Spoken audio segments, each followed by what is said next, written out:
बघा, जेव्हा हा माणूस आमच्याकडे कामाला आला त्यावेळेस त्याला कटिंग, चॉपिंग, त्याच्यानंतर हॉटेल लाईन मधलं काही येत नव्हतं. शिकायची जिद्द असली की माणूस काहीही शिकू शकतो आणि काहीही करू शकतो. याचं जिवंत उदाहरण आहे.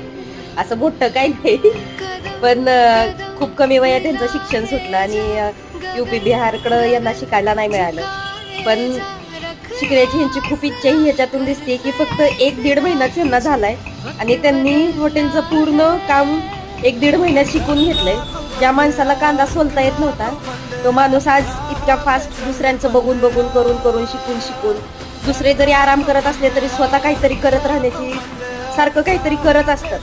अजिबात थांबत नाहीत काही करायला. आणि आज हे बघा, आरंभ उपाहारगृहामध्ये जशी आम्ही तुम्हाला स्पष्ट दिसत आहोत तर त्याच्यातलंच आम्हाला साथ देणारे आणि आम्हाला काम करू लागणारे आणि आमच्या